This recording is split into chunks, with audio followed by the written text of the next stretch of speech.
নামাজ আদায় করেন।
এপ্রিল বুধবার রাতে প্রধানমন্ত্রী শেখ হাসিনা মক্কায় প্রবাসী বাংলাদেশিদের দেয়া এক সংবর্ধনা অনুষ্ঠানে যোগ দেন। অনুষ্ঠানে প্রবাসীদের পক্ষ থেকে কয়েকজন বক্তা বাংলাদেশে বিনিয়োগের আগ্রহ ব্যক্ত করেন। সংবর্ধনা অনুষ্ঠানে বক্তৃতাকালে প্রধানমন্ত্রী দেশের বিভিন্ন উন্নয়ন খাতে বিনিয়োগের মাধ্যমে প্রবাসীদের কষ্টার্জিত অর্থের সর্বোত্তম ব্যবহার নিশ্চিত করতে প্রয়োজনীয় সকল সহযোগিতা প্রদানের আশ্বাস দেন।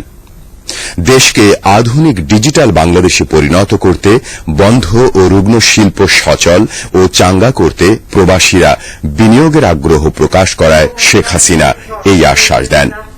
প্রধানমন্ত্রী বলেন, জনগণের কল্যাণ সাধন করাই তার রাজনীতির লক্ষ্য এবং সর্বশক্তিমান আল্লাহ তাআলার রহমতে জনগণকে সঙ্গে নিয়ে তিনি এই লক্ষ্যে এগিয়ে যাচ্ছেন। সৌদি আরবে প্রবাসী বাংলাদেশিদের বেশ কয়েকটি সমস্যার কথা তুলে ধরে তিনি বলেন, তাদের সকল অসুবিধা দূর করার লক্ষ্যে তার সরকার আন্তরিকভাবে কাজ করে যাচ্ছে। আমাদের যারা ভিসা নিয়ে আসেন, একটা কোম্পানিতে কাজ করবার জন্য ভিসা পান, সেখানে যদি কাজ হারান তাহলে অন্য জায়গায় যেতে পারেন না, দেশে ফিরে যেতে হয়। কিন্তু এত টাকা পয়সা খরচা করে কষ্ট করে আপনাদের আসতে হয়। এবং আমি জানি অনেকেই বাড়ি ঘর জমি যে বিক্রি করে চলে আসেন, কিন্তু এরপর যদি ফেরত যেতে হয় শূন্য হাতে, এর থেকে কষ্টের আর কিছু থাকে না। কাজে এখানে ওই একজনের সঙ্গে চুক্তি করলেই সেখানেই থাকতে হবে, অন্য কোন জায়গায় চাকরি পাবে না, এই যে একটা সমস্যা, এই সমস্যাটা যাতে সমাধান হয়, ইতিমধ্যে এই বিষয়টি আমরা মহামান্য বাদশার সঙ্গে আলোচনা করেছি এবং আমরা যেটুকু বুঝেছি যে এই সমস্যাটা ইনশাল্লাহ সমাধান হয়ে যাবে। এছাড়া আরেকটি বিষয় আমাদের লক্ষ্য রাখতে হবে, আমাদের যারা প্রবাসে আসেন, এবং আপনারা দয়া করে আপনাদের সবাইকে একটা খবর দেবেন, কোন রকম আমি জানি আমাদের দেশে বসে কেউ কেউ ম্যান পাওয়ার ব্যবসা করতে যে তারা মানুষের সাথে প্রতারণা করে, হয়তো সঠিক ভিসা দেয় না বা কাজের ব্যবস্থা করে না, কিন্তু একটা আশার আলো জায়গায় সোনার হরিণ দেখায় আর তারপর পাঠিয়ে দেয়, সবাই বিপদে পড়ে যায়। এগুলি বন্ধ করার জন্য আমরা কিছু ব্যবস্থা নিচ্ছি।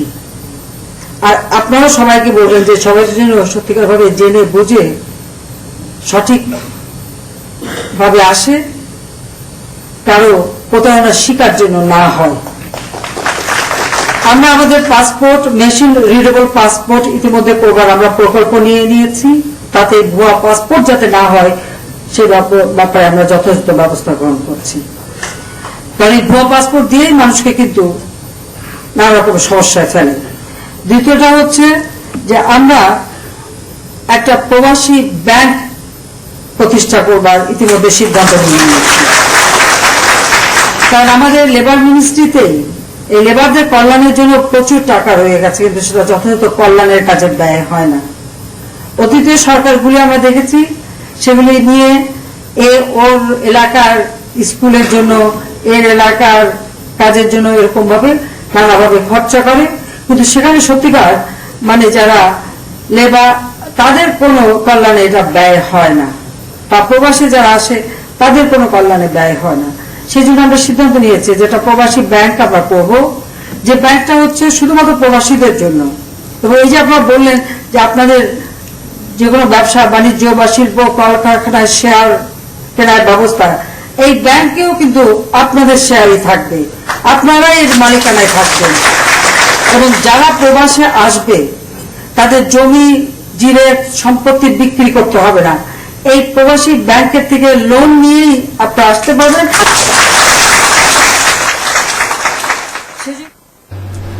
মক্কা আল মুকাররমায় পবিত্র ওমরাহ পালন শেষে 23 এপ্রিল বৃহস্পতিবার প্রধানমন্ত্রী শেখ হাসিনা তাঁর সফর সঙ্গীদের নিয়ে জেদ্দা হয়ে মদিনার উদ্দেশ্যে যাত্রা করেন। প্রধানমন্ত্রী একটি বিশেষ রাজকীয় বিমানে স্থানীয় সময় দুপুর 1টায় মদিনার প্রিন্স মোহাম্মদ বিন আব্দুল আজিজ বিমানবন্দরে পৌঁছালে মদিনা অঞ্চলের গভর্নর প্রিন্স আব্দুল আজিজ বিন মাজেদ তাঁকে স্বাগত জানান।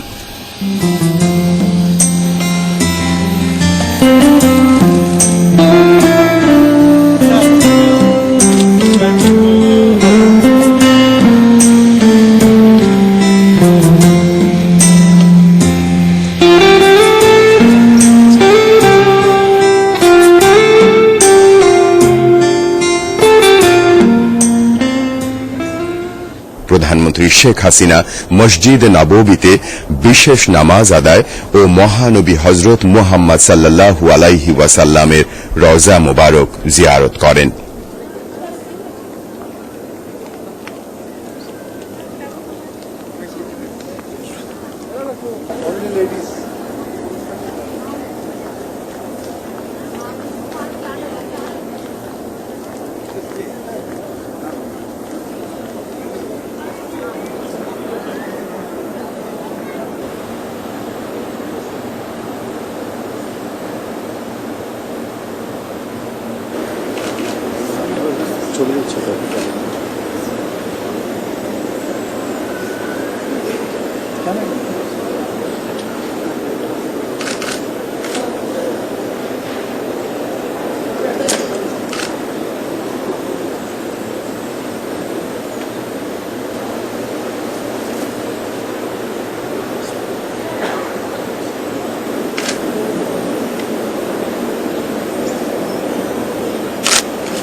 وملائكته يصلون على النبي وسلم وبارك وانعم على عبدك ورسولك الامه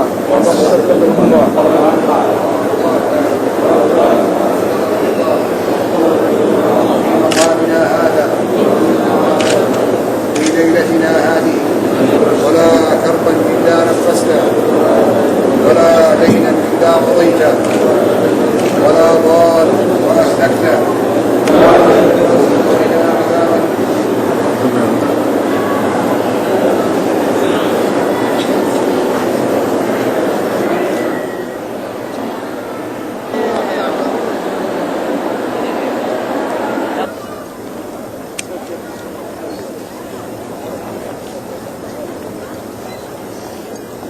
রাতে প্রধানমন্ত্রী মদিনায় অবস্থান করেন।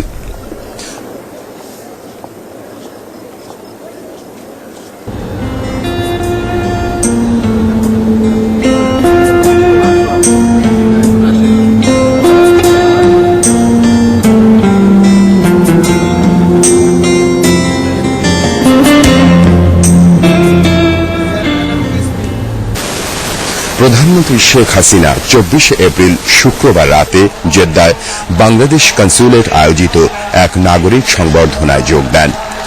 জেদ্দা প্রবাসী বাংলাদেশের বিপুল সংখ্যক নাগরিক এতে উপস্থিত ছিলেন।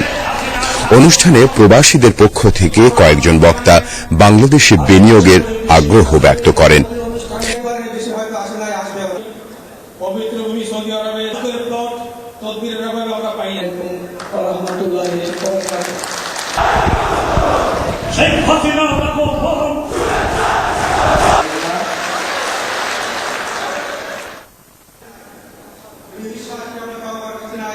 ভাষণদানকালে প্রধানমন্ত্রী শেখ হাসিনা 2021 সালের মধ্যে বাংলাদেশকে একটি সুখী, সমৃদ্ধ ও আধুনিক দেশ হিসেবে গড়ে তুলতে তার সরকারের পরিকল্পনা তুলে ধরেন।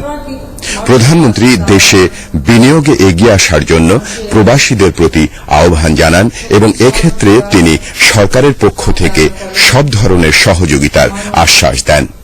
আপনারা অনেকে বিদেশে থেকে অর্থ উপার্জন করে দেশে বিনিয়োগ করবার সুযোগ চান, আমরাও তা চাই। কারণ আমার দেশে বিনিয়োগ শুধুমাত্র বিদেশিরা এসে বিনিয়োগ করবে সেটা না, প্রবাসীরাও যাতে বিনিয়োগ করতে পারে তার জন্য বিশেষ সুযোগ সুবিধা দেবার চিন্তা আমাদের সরকার আছে। আর শিল্প, বিশেষ করে মাঝারি, ক্ষুদ্র বা কুটির শিল্প গড়ে তোলার জন্য ইতিমধ্যেই আপনারা জানেন যে স্বাধীনতার পরপরই আমাদের মহান নেতা জাতির জনক বঙ্গবন্ধু শেখ মুজিবুর রহমান কতগুলি